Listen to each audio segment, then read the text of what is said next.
Hey guys, how you all doing today? Welcome to another episode of Hockey on the Spot with Brandon Barenfeld. I'm Brandon Barenfeld. Thank you all for joining me today. This is episode 141 of Hockey on the Spot, and today I'm going to be doing two videos. I tried to do this one yesterday, but I couldn't finish it because I had company, so this is kind of a re-upload, I guess you could say, or a redo of that last video. And then I'll be doing another video later on tonight. So, sorry about this. Sorry about not getting this out to you guys sooner. But for today's first video, for actually both of these videos, we're going to continue on with the NHL's 30 teams in 30 days. And for this video in particular, we finished off the Metropolitan Division with the Pittsburgh Penguins in the last video. Now we move over to the Western Conference for a little bit to talk a little bit about the Central Division. They were the second division in last year's set of videos. They're the second division again this year. And the first team we're going to talk about in the Central Division, the first team we're going to talk about in the Western Conference, and the first Canadian team we're going to be talking about is none other than the Winnipeg Jets. And my, was it ever another dismal year for the Atlanta Thrashers / Winnipeg Jets franchise? In the franchise history, they've still only made it to the playoffs once. That was back in the 2006-2007 season when they won the then Southeast Division and lost in a 4-game sweep to the hands of the New York Rangers. They did not make the playoffs after that in Atlanta. They moved them over to Winnipeg to bring back the Jets, and they still have not made the playoffs. It's the third year in Winnipeg, and nothing has changed. They were seventh place in the Central Division, which is last place in the Central Division, since in the West, as of right now, there's only 14 teams, so 7 teams per division, rather than the East, which has 16 teams and 8 teams per division. Their record at the end of the season was 37, 35, and 10 for 84 points. They did finish with a winning record this year, 2 games over 500. But again, it was only good enough for 84 points and only good enough for 11th in the Western Conference and once again last in the Central Division. So not a good year once again for a Winnipeg Jets team that had the expectations on their side last year. They were very much expected to be a playoff team last year by the experts. I personally predicted that they wouldn't go to the playoffs, but the overall expectations was that last year was going to be a breakout year for this team, and if they didn't make the playoffs, a lot of questions were going to be asked. Well, unfortunately for the Jets, they're in that situation once again. Now, under normal circumstances, when you don't succeed, a lot of changes need to happen. There was one change that happened mid-season last year. They fired their head coach, Claude Noel, and they brought in Paul Maurice, former head coach of the Carolina Hurricanes, in 2 separate stints. And when he came in, the Winnipeg Jets, they were not doing good at all under Claude Noel. When Paul Maurice came in, they just took off for a little while. They absolutely just killed it, winning 9 of his first 11 games, and I believe that included an undefeated streak at one point. Unfortunately, and they gave them a chance to actually make the playoffs. It gave the Jets a chance to make the playoffs, but unfortunately, late in the year, Winnipeg was struck by the injury bug, and that injury bug pretty much ended their season, and they missed the playoffs once again for the 7th straight year. So, under normal circumstances, when you continue to not make the playoffs, changes have to happen. But unfortunately, this is a team that did not make too many changes. The general manager, Kevin Cheveldayoff, did not believe in that philosophy, and he believed that with the young core he has coming up, there wasn't much change needed. needed. There were a few players that were let go, but only a couple. And I mean, most of this offseason was really spent re-signing their own guys. Chris Thorburn was re-signed. Michael Hutchinson, who is expected to be the backup goaltender this year, was re-signed. As I continue to look up the list, they had a lot of players re-signed this year.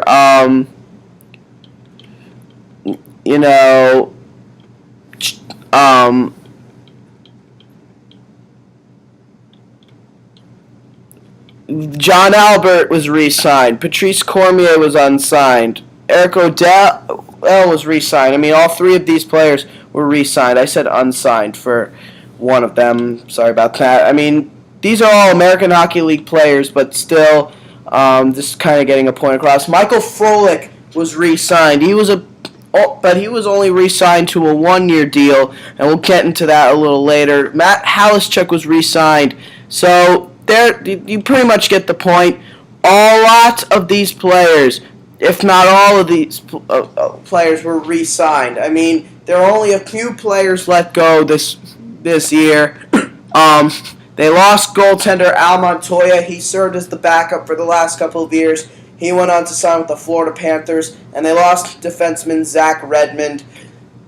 He went on to sign with the Colorado Avalanche. They actually had a little bit of hope for him to be a regular, but they had too much coming up, and for a 26-year-old like Zach Redmond, there's no room for a player that's only going to grow for 1 year. So he went to the Colorado Avalanche. And they also lost another AHL player, Jerome Sampson, who signed with the Tampa Bay Lightning. He's a guy with some NHL experience. But the real big loss from Winnipeg Jets, and really the only big loss of theirs, because really Al Montoya, Zach Redmond, they're not huge losses, but the real big loss came from their third-line center, Olli Jokinen.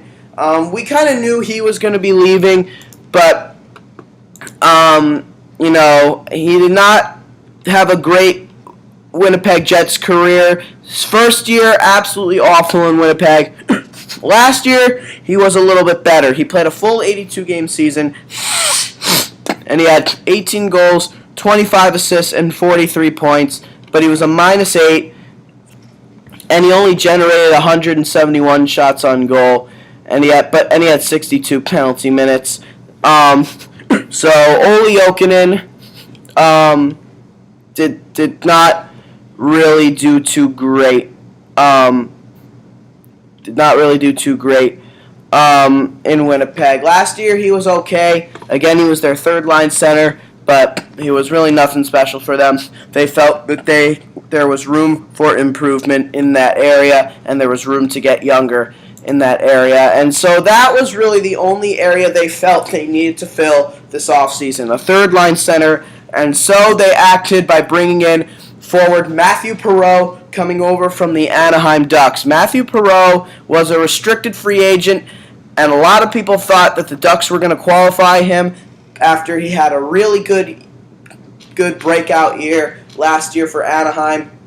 Well, he spent most of his time posing as the second-line center in Anaheim last year, playing alongside Teemu Selanne and either Jakob Silfverberg or Patrick Maroon, whoever was placed on that line at the time. He's 26 years of age, so he still has another year to grow and another year to get better. But realistically speaking, even though he had some good offensive stats, he is really a third-line center. Last year he was a third-line center playing second-line center minutes. Last year he played 69 games and had the same exact offensive statistics as Olli Jokinen. 18 goals, 25 assists, and 43 points. But again, the difference was Jokinen did that in 82 games. Perreault did it in 69 games. And whereas Jokinen was a -8, Perreault was a +13, and he only had 36 penalty minutes. I mean, he only had 120 shots on goal, though. That was the only real downgrade, a guy who doesn't generate as many shots. But the point is, Matthew Perreault was an overall better player last year until the playoffs came around. He wasn't that great in the playoffs for the Ducks. He only had 11 games. He did play 11 games, But in those 11 games, only 2 goals, 3 assists, and 5 points, and he was a -4 as well, and he had 18 penalty minutes, and he only had 15 shots on goal. So he really didn't do too great in the playoffs, which could have been the reason why Anaheim didn't qualify him. And so, by not qualifying him as a restricted free agent, he was turned into an unrestricted free agent, and the Winnipeg Jets took immediate action, signing him to a 3-year contract. So he was pretty much the big signing. And Perreault, for what he's going to bring into Winnipeg, he's he's actually a very, very, very talented player. He's only 5'10", 185 pounds, so he's a much smaller player than Olli Jokinen. But he's a much better defensive player. He's a faster skater, and he's got nifty hands, better hands than Olli Jokinen could ever dream of having. A great first passing ability, more of a playmaker than a goal scorer. Or kind of like almost like an Andy McDonald type of player. That's the kind of expectations that he has on his play. He's gonna be kind of like an Andy McDonald type of player, but he's gonna be so good for the Winnipeg Jets. I can feel it, and he'll be a huge benefit for them playing on the third line with whoever his line mates are going to be. Again, he's a player who's going to make players around him better because of those smooth hands. Winnipeg also made another signing. Recently they signed forward TJ Gagliardi coming over from the Calgary Flames. They signed him to a 1-year deal. Was not a good year last year at all for TJ Gagliardi. After having a very good lockout-shortened year with the San Jose Sharks, last year with the Calgary Flames, he missed 20 games, so he played 62 games, and he only had 4 goals and 13 assists at 17 points. So not good statistics at all. And he was a -13, a career worst as far as plus-minus. I mean, one could argue that he was playing on a bad team, but still. Whenever you're a -13, that's no good. But he was very clean. He wasn't in the box very much, only 21 penalty minutes, and he did generate 100 shots on goal. So he did generate shots, which was good news. But despite the fact that this kid is a plus-minus, that TJ Gagliardi is a plus-minus, he's a very exceptional penalty killer, very exceptional puck handler. And he's really an overall, I feel like, despite the minus, he is a good defensive player, he kills penalties and generates shorthanded chances. So he'll help out the Jets, I think, if he plays in the lineup, which I think he will. He is projected to be the 13th forward as of right now, but I don't see it. I think he'll be on one of the bottom 2 lines, more likely the 4th line, if anything. But I can see him playing the 3rd line if he plays really well. Plus, he's only 26. He has another year to grow. I think this will be a good signing by Winnipeg. Because TJ Gagliardi is a pretty good player. If playing on a good team and playing next to good players. I think Winnipeg definitely has a better team than Calgary. They're better built than the Calgary Flames. I mean, though maybe not for the playoffs, they are overall a better team than the Flames. So, those are really the only 2 big signings. I mean, yesterday they brought in defenseman, or 2 days ago they brought in defenseman Julian Broilette from the Washington Capitals. He'll play in the minors. Nothing too special there. But those were the signings by the Winnipeg Jets, the additions. Again, Matthew Perreault from the Anaheim Ducks signed to a 3-year deal, and TJ Gagliardi from the Calgary Flames signing to a 1-year deal. Those were the only real significant additions. As we now take a look at some of the big questions for the Winnipeg Jets this year. Can Coach Paul Maurice impose his values on the Jets in a full season? This will be his first full season as Winnipeg's head coach. Obviously, the GM, Kevin Cheveldayoff, will be back. It's going to be interesting to see. Again, up until the injuries happened, he was so good as their head coach for the Jets. And if the Jets can stay healthy, I have no doubt that he'll continue to make an impact on the team. What will happen with versatile forward Michael Frolik? He was re-signed this year, but he was only re-signed to a one-year deal. Despite the fact that he had a very good year last year, one of the best years he's had in a very long time. 81 games played, so he only missed one game last year.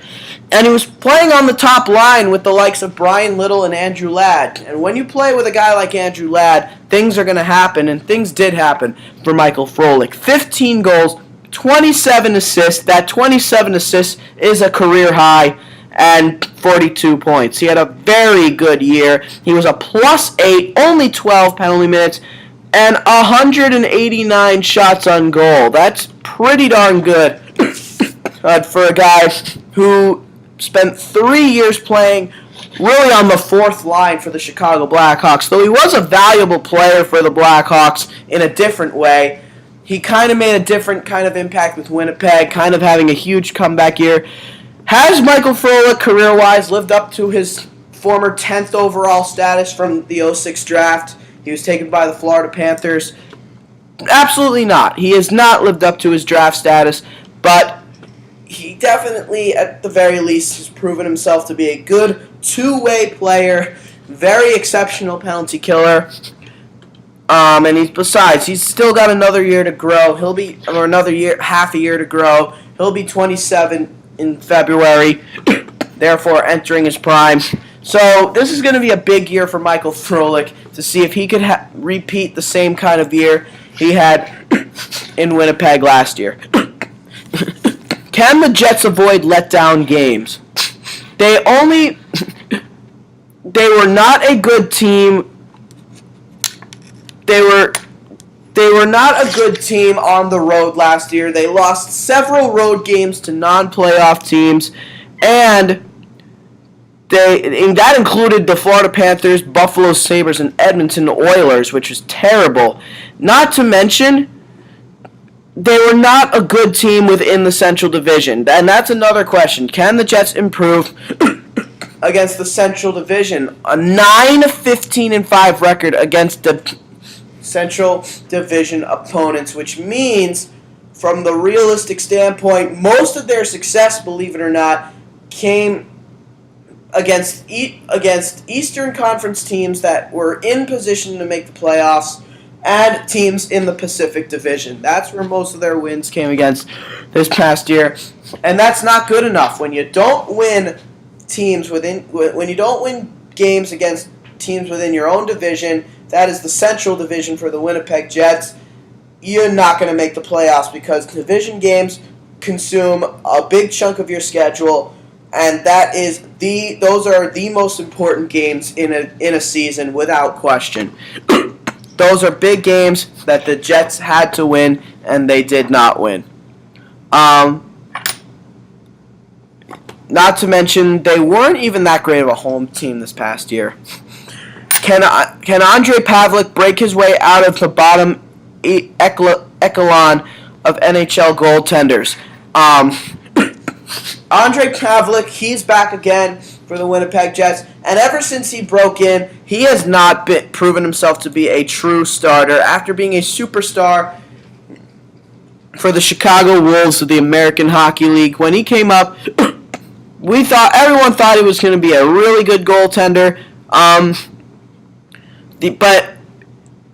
And that first year in Winnipeg, he was decent. That was decent.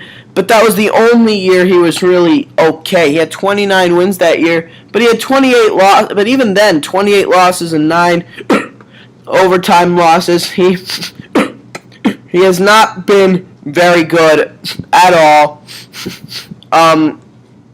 since coming up. And he is not a starter. That is pretty much the bottom line for Andre Pavlik. He is not a starter. And last year, though he only had 22 wins, and that was negated by 26 losses and 7 overtime losses. Only one shutout all year. a 901 save percentage, and a 301 goals against average, which are just absolutely horrendous numbers for a starting goaltender, particularly one who's played 35 or more games. He played 57 games. So, Ondrej Pavelec, this really has to be a big year for him. He's still young. He's 26. I mean, he'll be 27 on August 31st. So he's still young, and he's pretty much entering his prime now. And so he's done growing, and if this is the goaltender he's grown into, then he is no starter. He's no starter. I think at some point, if he doesn't have a good year this year and is eventually let go, he would make an excellent backup in a heartbeat. There's no question about that. He would be one of the top backup goaltenders in the league. But as far as being a starter, no way. He more or less could end up kind of like a guy like Peter Budaj, an excellent backup goaltender, but not a good starting goaltender. So hopefully that's not the case, because I actually like Ondrej Pavelec. I think has talent. I think he has a good personality. Obviously, when he went down with that stroke, that was a horrible thing. That was a horrible thing, and he was very much missed when that happened. But it doesn't change the fact that he needs to improve his play, and he needs to be better. He needs to be a consistent goaltender, because I really don't have faith in the Winnipeg Jets goaltending at all. That is their biggest weakness, without question. Again, they now have Michael Hutchinson coming up, and maybe he is a guy who could end up making a difference. We'll see, though. He will definitely, at the very least, be the backup goaltender this year. He's gonna play in the NHL this year. But the question is, which one will start? That remains to be seen for this year. And to me, one of the biggest questions of all, not on this list, and really what could have ended up being Winnipeg's biggest offseason move, the Winnipeg Jets probably, as of right now, made or didn't make whatever you consider it, the biggest offseason move that didn't happen. And that was trading away left winger Evander Kane. Evander Kane, for some odd reason, is still a member of the Winnipeg Jets, and it's very surprising. I believe they tried to trade him at the draft. There was much interest to trade him at the draft. And, this is actually, for a guy of his talent, he is a very affordable player,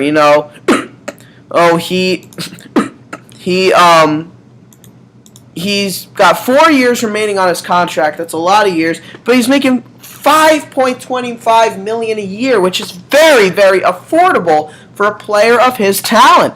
And we all know, and he's only 23, so he's still got a lot of years left to grow. But I really don't think it's going to get done in Winnipeg. He was the 4th overall pick back in 2009 by the then Atlanta Thrashers. Over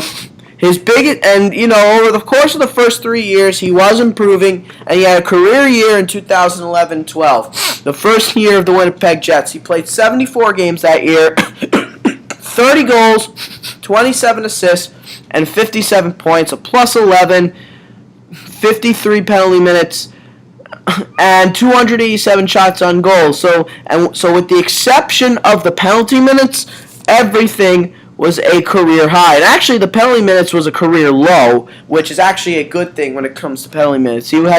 Everything was a career high for him in 2011-12, and he was expected to build off that year. The lockout shortened season comes, he plays the full year, really did not play like the same Evander Kane from the previous year, and then last year, he was injured a lot of the time. He only played 63 games, so that's something in his defense, but he only had 19 goals, and he only had 22 assists, and that's 41 points and a -7 rating, 66 penalty minutes, and 250 shots on goal. So he generated a lot of shots on goal in the limited time he played last year. He was one of the top shooting forwards in the league, I believe, but that he really overall was not a great year for Evander Kane. And again, it's very surprising because he was the 4th overall pick, so he really hasn't lived up to that draft status as of yet. And he's got so much talent to be an elite NHL sniper, a top-line sniper. It just hasn't happened yet. And honestly, I don't think it's going to happen in Winnipeg. He's definitely going to start the season in Winnipeg now. He's definitely going to start the year in Winnipeg. There's no doubt about that. But is he going to finish the year in Winnipeg? Probably not. It's very possible he gets traded after training camp. Who knows? But regardless, he'll go into training camp as a Winnipeg Jet. He's not going to get traded within the next couple months. I think the time that the window to trade him is closed for right now. And I think Kevin Cheveldayoff believes that he could still be a very effective force and still has the potential to grow and be a significant part of their team, which there's no problem with that. There really isn't when it comes down to it. And now as we take a look at the Jets lineup for the upcoming year and what the lines could look like for this coming year. Obviously, the top 6 picks is pretty much going to be the same as it was last year. Brian Little was the top line center last year, and Michael Frolik split time on the top line right wing with Blake Wheeler, so they were switching on and off. It's going to be interesting to see which one is the top line the top line right winger this year, because Blake Wheeler, without a doubt, was their best player last year, and he's been their best player the last couple of years. Last year, a career year for Blake Wheeler. A full 82-game season, 28 goals, 41 assists, 69 points, a +4 rating, 63 penalty minutes, 8 power play goals, and 225 shots on goal. One could probably say this was the first time in his NHL career where he looked like a player who lived up to that 5th overall draft status from 2004. I mean, he's 27 years of age. He's now officially in his prime. He's 1 year removed from his prime. He'll be 28 August 31st. And he represented the United States in the Olympics this year. Played pretty good in the Olympics. He's a big power forward with nifty hands. And 6'5", 205 pounds. He uses his body, and he uses it well. He is as of right now, probably the key player for Winnipeg. He's been their key performer the last couple of years. So they should be very lucky to have him right now, because he kind of held the team on his back last year. But Andrew Ladd, the captain, he was also playing on that top line. He had a pretty good year last year.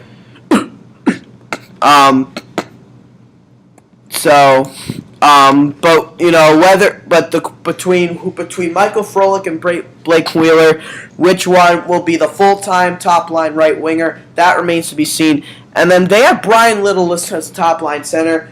Well, let's take a look at the second line. Mark Scheifele, Blake Wheeler officially, because Michael Frolik officially is the top-line right winger, and Evander Kane. I mean, that's really a second line that looks more like a top line, if you ask me, particularly at center and at right wing. One could argue at left wing between Andrew Ladd and Evander Kane, especially if Ladd's going to continue to play great and Kane's going to continue to not live up to his draft status. But Mark Scheifele, we saw a huge growth in his game last year. He's 21 years of age, and he'll be 21 for a while. 13 goals, 21 assists, 34 points, a +9, only 14 penalty minutes, and 100 shots on goal through 63 games. It's a huge step in his game, and he's only going to get better from there. And if he proves to be the Mark Scheifele that Winnipeg fans have been dying to see all year long, then he's going to take Brian Little's spot on that top line, because Mark Scheifele is, without a doubt, the next big star in Winnipeg. I mean, Brian Little, he had a career year last year, 23 goals. That's not a career high. He had 31 goals in 08-09, but he had 64 points in 82 games, and he still has another year to grow. So another couple months to grow. He'll be 27 in November. But he was a +8, 58 penalty minutes, and 170 shots on goal. He was really good last year. So it's going to be interesting to see. But I always saw Brian Little as more of a second-line center. That's just my opinion. But we'll see. I think it depends on how well Little's going to perform this year and how well Scheifele is going to perform this year. It's going to be real interesting to see. But that's the top 6. Third line, you got Matthew Perreault, Dustin Byfuglien playing the right wing, Matthew Perreault at center. Again, we mentioned he would be the third line center. And then the youngster Carl Klingberg on the left wing side. Klingberg is a kid who they've had expectations for to come up for a little while. He was their 34th overall pick from 2009. He's only 23 years of age. He won't be 24 till January. He could be ready to challenge for a full-time spot this year, but he's not going to be a scorer. This is a player who, if he comes up to play, he's not going to be a scorer. He's going to be a shutdown forward, a defensive forward with good skating ability and decent hands. He is going to be nothing more than a third-line player. Considering his statistics in the American Hockey League, this is a third-line type of player. He'll get you points occasionally, but he's more of a defensive forward. He is much more of a defensive forward. He'll probably play the penalty kill eventually. But that's what Carl Klingberg is. He's not going to be much of anything. But he is going to be a full-time NHL player, and he could be ready to make the roster as soon as this year. And then on the fourth line, Jim Slater, Matt Halischuk, and Eric Tangradi with TJ Gagliardi and Chris Thorburn as the extras. Matt Halischuk, yeah, he's a fourth-line player, a shutdown performer. Jim Slater as well. He and Chris Thorburn will battle for that fourth-line center spot. Chris Thorburn played more games last year than Jim Slater, and he was pretty solid. He's always been a solid defensive player, and also a good grinding type player. Again, he was re-signed by the Jets for 2 years in the hopes that he could maintain that fourth-line center spot. But he's 31, so he's not getting much. He's still relatively young, but he's not getting much younger. And then, TJ Gagliardi, Eric Tangradi, let's face it, he has not lived up to his draft status at all. He has not been a scorer like everyone thought he was going to be. Everyone thought he was going to be this big power forward with nifty hands, excellent talent, and a knack for the net. He has not been anything close in the NHL. He has been nothing more than a fourth-line player who just really does nothing more than wander out there. And, you got TJ Gagliardi, a player in his prime, or who's going to be in his prime, who, even though he didn't play good last year, one could argue is that it was because he was playing on a bad team. He's gonna be. I have a feeling he's gonna be a very valuable asset on a bottom six, whether it's with Winnipeg or another team, whether he stays or gets traded. He's gonna. I think, though it lists him as the 13th forward and Thorburn as the 14th forward, I can see both of those guys playing over Jim Slater and Eric Tangradi. I think they're a much better group than Jim Slater and Eric Tangradi. Slater has been not played much in the last couple of years, and in the last couple of years, only 1 goal and 1 assist for 2 points in each of the last 2 years. He has not been anything special over the last few years. So that's what things would look like on offense. And again, one thing I actually almost forgot to touch upon, going back to the third line for a sec, Dustin Byfuglien playing on that third line right wing. This is a forward that can play any position in the game that isn't a goaltender position. He can play either wing side. I don't think we've ever seen him at center before. I don't think he's that good at center. And of course, we've seen him on defense using that big shot of his. He's listed to play on as the third line forward for this year. I don't necessarily know if that's going to remain. I don't think that's going to be permanent, honestly. Throughout his career, offensively, he has been a much better defenseman than a forward. I mean, yes, career-wise, he is a minus player. He's not a good defenseman, but offensively, he is a power play quarterback. He's got that big shot. Last year was a career year for him. 20 goals. Career year offensively, I should say. 20 goals, 36 assists, 56 points. But defensively, it was his worst year. A minus 20, 86 penalty minutes, and 256 shots on goal. So he had a great year offensively, a career year offensively, but just a terrible year defensively. So we'll see if he remains as a forward for the whole year. I think they're going to try him out at forward, just test the waters a little bit, see if that works out. If not, they could easily give themselves more depth on the blue line and move him back to defense, because they already have, what I think is a pretty decent group of forwards where they could put a guy like Gagliardi in the lineup and maybe scratch a defenseman who may not play well. As we look at the anticipated defense with Dustin Byfuglien as a forward, they got Tobias Enstrom and Zach Bogosian on the top D pair. Enstrom is a guy, I don't know.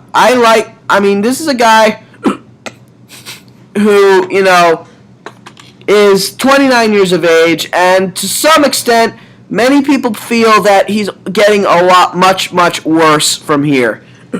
I don't know if that's necessarily true, but, I thought offensively it was a pretty solid year for him. He played all 82 games, but he was a minus 9.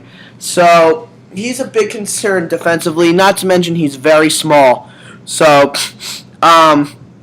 and then you look at Zach Bogosian. This is a guy who, to be quite honest, I really don't see Zach Bogosian as a very special player. He is not a guy who's lived up to his draft status, in my opinion. So I think he's one of the more overrated players in the National Hockey League, despite that 6'3", 215-pound frame. He only had 3 goals and 8 assists last year. He was a +3, though. It was his first plus season since his rookie year. But, this is a guy who's always been expected to be an offensive defenseman with that with that cannon of a shot from the point. He's still got that cannon, but he just really, to me, why he's playing on the top D pair is beyond me. I think this is a very overrated defenseman. And then on the second pair, Mark Stewart and Jacob Trouba. This is a star on the rise. Jacob Trouba, 10 goals and 29 points, 19 assists, a +4, 43 penalty minutes, and 121 shots on goal through 65 games. A spectacular rookie year, one of the highlight rookies in the league last year. The 9th overall pick from 2012.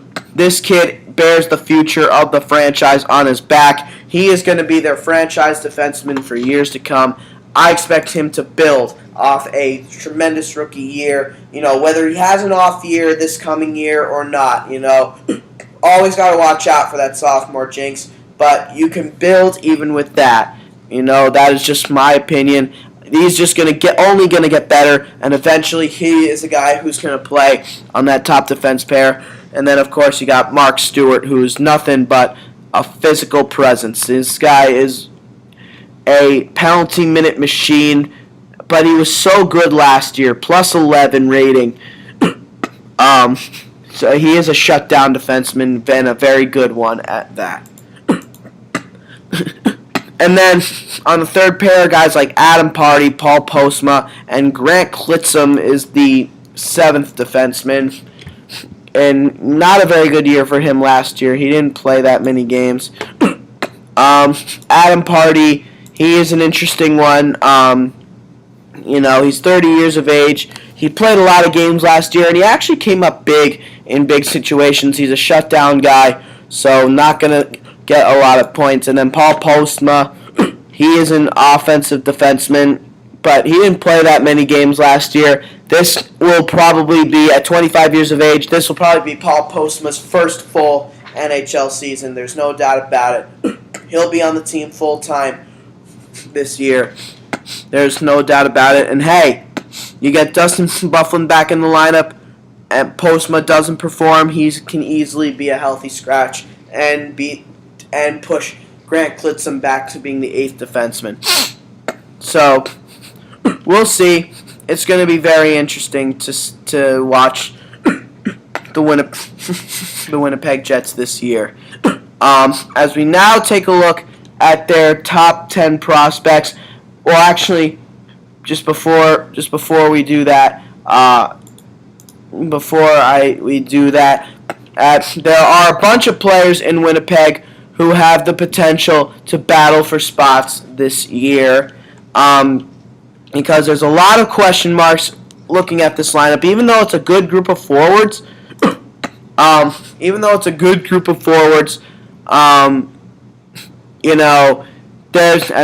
of defensemen. In goal is the big weakness. I almost forgot to mention in goal. Andre Pavlik as the starter, listed as the starter, and Michael Hutchinson listed as the backup. This will be Hutchinson's first full season. He's going to play this year. He's 24 years of age, former 77th overall pick in 2008 by the Boston Bruins. Last year, 3 games played, 2 wins and 1 loss. 943 goals against average and 943 save percentage and 164 goals against average, which isn't bad. He actually played really well in all the games he played. So there's a bright future with this big goaltender. And again, I think I can actually see him overtaking Andre Pavlik's job as a starter. I do not have any faith whatsoever in Andre Pavlik. I think he is a very mediocre goaltender, a below-average goaltender. And they have guys who can all battle for spots in the lineup this year. They still have Keaton Ellerby, so he can battle for a spot on that defense core. He's an NHL experienced player. He played 51 games last year for the Jets, so he could very well be back in the lineup this year. But they also have Anthony Peluso, a forward, who played 53 games last year. They still have him. He is another guy who could very well play on the 4th line this year, add some grit to that line. But then they have some other youngsters like Juho Olkiora in goal. He is a guy who they believe could come over from Finland and battle for the starting job as well. He'll be in training camp. And then up front and on the blue line, Nikolai Ehlers up front, who was their 9th overall pick this past year. He is going to be a stud. He'll probably need another year in juniors, the native of Denmark, but he is going to be a stud and could easily be a huge surprise in training camp this year.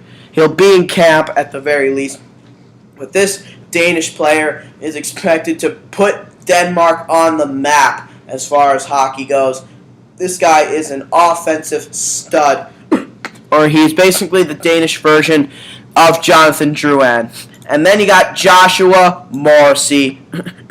Josh Morrissey is the top prospect in Winnipeg right now. He is done with juniors. His junior career is going to come to an end.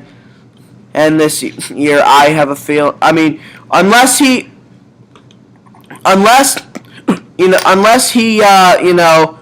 doesn't make the team, I think this would be his last year in juniors. But yeah, career year last year for the Prince Albert Raiders of the Western Hockey League. 59 games played, 28 goals, 45 assists, 73 points, and 59 penalty minutes. So not only is he a very good offensive defenseman, but he's also a good defensive defenseman as well. He will be a top 4 defenseman in the NHL. He's a two-way player, great skating ability. He is their top prospect, no doubt about it. And then, of course, in goal, they also have youngsters like Eric Comrie and Connor Hellebusick, who are young players, but they're both very talented. They could battle in goal as well. Battle for spots in goal as well. As again, now we go to the top 10 prospects, and I just mentioned Josh Morrissey. He is the top prospect. There's no doubt about that. And again, Nikolai Ehlers, he is the third prospect. He is the number 3 prospect. But these are guys who aren't expected to play this year. I mean, Josh Morrissey, he's 1 year away. Nikolai Ehlers, he'll probably be 2 years away. But they'll both battle for spots this year, even still. They have Adam Lowry as their second best prospect. He's probably another year away. He'll be a two-way forward. Not a big scorer, but not, a guy who's just going to float out there. He is going to be a key addition to their penalty kill in the future. They have Michael Hutchinson as their number 4 guy. We talked about him a lot. He'll be in the lineup this year. Ben Chiarot, he's another guy. He could play in the lineup this year. We haven't talked much about him. He'll battle for a spot this year, and he could very well play this year. He was re-signed this year as well. Now, he's another kid who had played 1 game last year in November. So he has a little bit of experience, but we could see him playing at the very least half the time this year. Yeah. Then you look at guys like Nick Patan, Connor Hellebuyck, J.C. LePon, Scott Kosmachuk, another guy who's going to be huge, and then Eric Comrie. But Scott Kosmachuk, he's a guy who's probably 2 years away. But this kid is going to be an absolute stud when he comes up to play. There's no doubt about that. He is a scoring machine. J.C. LePon, he'll be an agitator. Connor Hellebuyck and Eric Comrie, they'll both be good goalies. Very talented. And then how about it? Nicholas Patan, the number 6 prospect, he is another guy who's going to be great. But of all these guys, the top prospect in my mind, the guy in my mind who's just going to be an absolute game changer in the future for the Winnipeg Jets has to be their number 6 prospect, centerman Nicholas Patan, or Nick Patan for short. This is a guy who, like Josh Morrissey, represented Team Canada in the 2014 World Junior Championships last year, en route to finishing 4th place. Had a pretty good tournament, had a pretty decent tournament then, but last season, 63 games played for the Portland Winterhawks of the Western Hockey League, 35 goals, 78 assists, and 113 points. Are you kidding me? This kid is just going to be an absolute stud. He is a stud. More of a playmaker than a goal scorer, and realistically, maybe it wasn't as good of a year for him last year as it was in his draft year, but still the top scoring prospect in Winnipeg's system. He's probably another year away. He'll probably have to spend 1 more year in juniors just to hone in his skills. He was the 2nd round pick in the 2013 draft, 43rd overall. And he's only 5'9" and 165 pounds, so he needs to grow a little bit more. I mean, he's going to be a small player, regardless. He isn't going to grow that much. But this kid, unbelievable hands, great passing ability, and he can shoot it pretty well too. He's going to be a game changer, and he's a guy who's going to knock someone out of the top 6 centers. One of the top 2 centers is going to be knocked down to number 3 when this kid comes up, and one of those guys in the top 3, Brian Little, Mark Scheifele, and Matthew Perreault, will be traded. This kid is a stud. He's going to be an NHL player. He's going to come up to their team in the coming years, and he is going to be a game changer, a playmaker more than anything. But you look at him and Scott Kosmachuk and Nikolai Ehlers. I want to put those 3 guys together. Nikolai Ehlers is a left wing.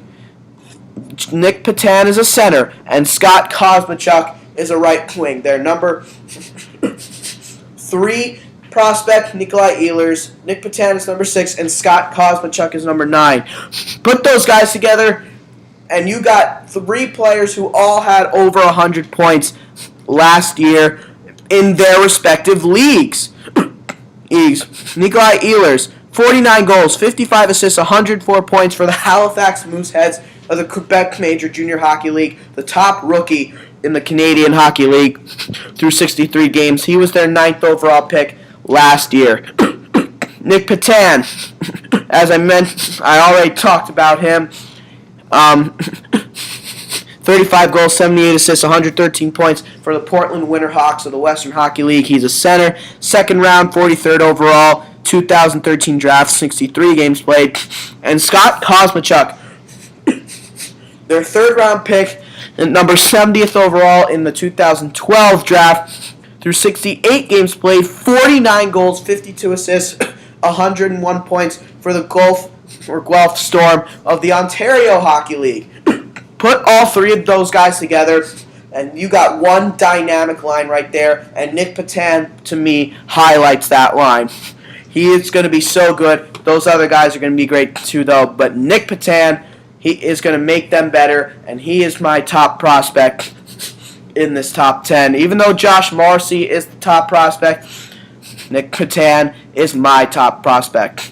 Now, for the Winnipeg Jets this season, for them to be good, the player, in my opinion, that needs to be good for them in order to be a playoff team, you always got to fall back on the goaltending with every single team. You always kind of fall back on the goaltending. There is no question about that. Under normal circumstances, I try to look beyond the goaltending at the forwards and the defensemen who have to be good. But realistically speaking, when you look at the Winnipeg Jets, you really can't look past the goaltending at all. I mean, yeah, you got guys like Evander Kane and Dustin Byfuglien who both absolutely have to be better this year. A guy like Tobias Enstrom has to be better this year. But when you really look at it, there is no looking past Andre Pavlik. This guy is just been so inconsistent since day one. When he's on his game, when he's actually having a good game, there is no getting a puck past him. He's got so much talent, he's got a big frame, and he gets back into the dirty areas of the crease and is able to get pucks out of there with ease. But he is just so inconsistent, and he hasn't proven himself to be an elite goaltender. He gives up way too many goals, way too many easy goals, and he has just not gotten up to that level. So when you look at it, the player who has to be good for the Winnipeg Jets to be a good team is without a doubt goaltender Andre Pavlik. This guy, this is going to be the big year for Andre Pavlik. He's going to be the starter at the very least to begin the season, but if he does not do well throughout the beginning of the year, Hutchinson's going to come in, and they're going to get him in games.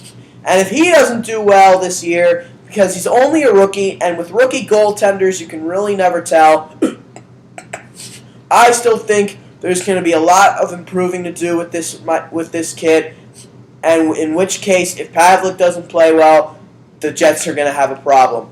I don't trust this goaltending tandem at all. Michael Hutchinson has only 3 games of NHL experience, even though he was a stud in the American Hockey League and got the St. John's Ice Caps to the Calder Cup Finals, where they lost to the Texas Stars, the AHL affiliate of the Dallas Stars.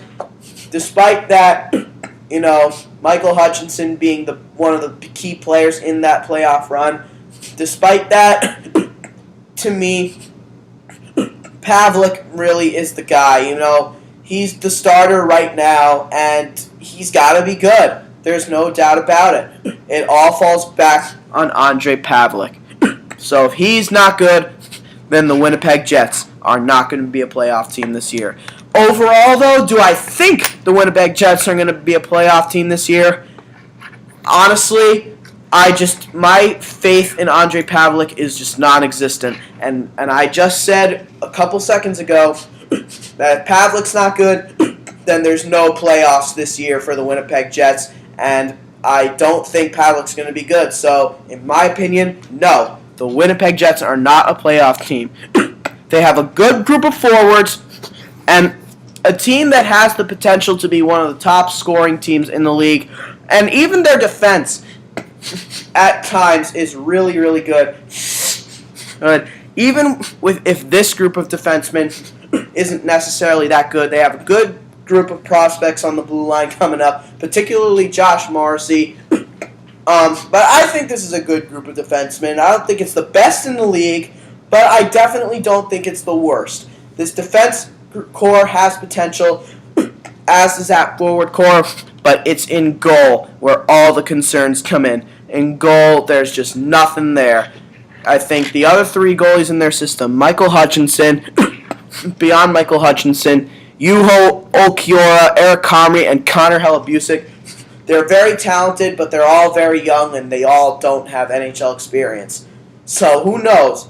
This is going to be a big year for the goaltending of the Winnipeg Jets, and honestly, it's just not going to be there. And not to mention, you look at the teams in the Central Division, and even the teams in the Pacific Division that were in the playoffs last year.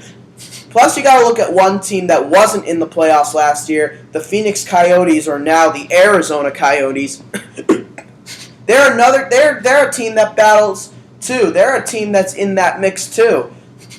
So there really, to me, is no hope for the Winnipeg Jets this year. I think the talent in the Western Conference is just too good right now, and therefore, in my opinion, the Winnipeg Jets are not a playoff team. You put how good some of the other teams in the Western Conference are, along with how bad Andre Pavelek is or how inconsistent he is.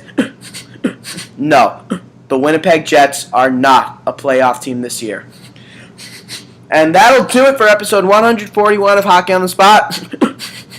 But this is not it for today. So guys, be sure to tune in for later on today. I will be doing another video, and in that video we are going to talk about the Nashville Predators, which was today's team on NHL.com. So until then, this has been Hockey on the Spot with Brandon Barenfeld. I'm Brandon Barenfeld. Thank you all for joining me, and I'll see you all again in a little while. Thank you, and have a great day.